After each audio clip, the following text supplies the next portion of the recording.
পাকিস্তান আফগানিস্তানের সংঘর্ষে আবারও উত্তপ্ত দক্ষিণ এশিয়া। কাবুলের বিরুদ্ধে সরাসরি যুদ্ধ ঘোষণা করে অপারেশন গজব লিল হক পরিচালনা করছে ইসলামাবাদ। প্রতিনিয়তই বাড়ছে সংঘাতের মাত্রা, বাড়ছে প্রাণহানি। দুই মুসলিম দেশের এই উত্তপ্ত পরিস্থিতিতে এবার এগিয়ে এলো ইরান।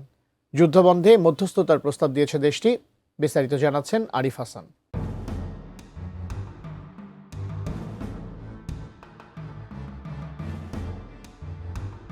গত ২২ ফেব্রুয়ারি আফগানিস্তানে রাতভর একাধিক বিমান হামলা চালায় পাকিস্তান।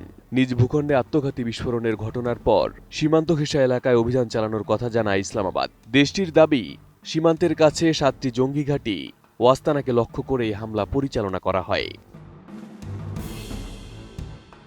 তবে আফগানিস্তান সরকারের পক্ষ থেকে অভিযোগ করা হয়েছে, হামলায় বেসামরিক বাড়ি ও একটি ধর্মীয় শিক্ষা প্রতিষ্ঠান ক্ষতিগ্রস্ত হয়েছে এবং নিহতদের মধ্যে নারী ও শিশুও রয়েছে। এই হামলার জবাবে আফগানিস্তানও বড় আকারের পাল্টা অভিযান শুরু করেছে বলে দাবি করছে তালেবান।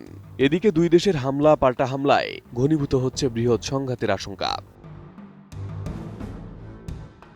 বিভিন্ন সূত্রে পাওয়া তথ্য অনুযায়ী পাকিস্তানি হামলায় আফগানিস্তানে নিহতের সংখ্যা ১৫০র কাছাকাছি পৌঁছেছে বলে দাবি করা হচ্ছে।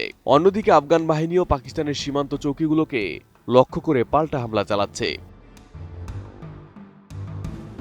তালেবান সরকারের মুখপাত্র জাবিউল্লাহ মুজাহিদ জানিয়েছেন, আফগান বাহিনী পাকিস্তানের ১৯টি সীমান্ত চৌকি ধ্বংস করেছে এবং কয়েকজন পাকিস্তানি সেনাকে আটক করেছে। তার দাবি, এসব হামলায় ৫০ জনের বেশি পাকিস্তানি সেনা নিহত হয়েছে, যদিও এই তথ্য স্বতন্ত্রভাবে নিশ্চিত করা যায়নি।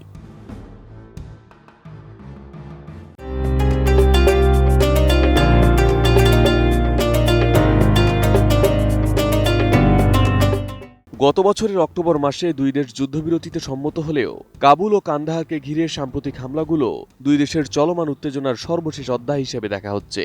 এমন পরিস্থিতিতে সংঘাত নিরসনে মধ্যস্থতার প্রস্তাব দিয়েছেন ইরানের পররাষ্ট্রমন্ত্রী আব্বাস আরাগচি। তিনি দুই দেশকে সংলাপে বসে পারস্পরিক সমস্যার সমাধানের আহ্বান জানিয়েছেন।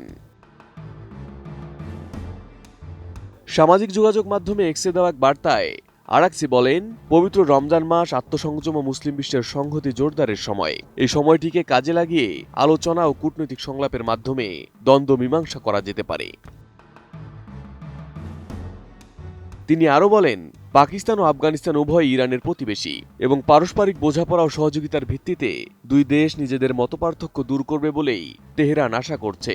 এক্ষেত্রে ইসলামী প্রজাতন্ত্র ইরান প্রয়োজনীয় যে কোনো সহায়তা দিতে প্রস্তুত রয়েছে। নিজের বার্তা ইরানি কবি সাদি সিরাজির একটি পঙ্গুক্তিও তুলে ধরেন তিনি, যেখানে লেখা ছিল, আদমের সব সন্তান একে অন্যের অঙ্গ প্রত্যঙ্গ, কারণ তারা একই সত্তা থেকে সৃষ্ট। Arif Hasan, ATN news.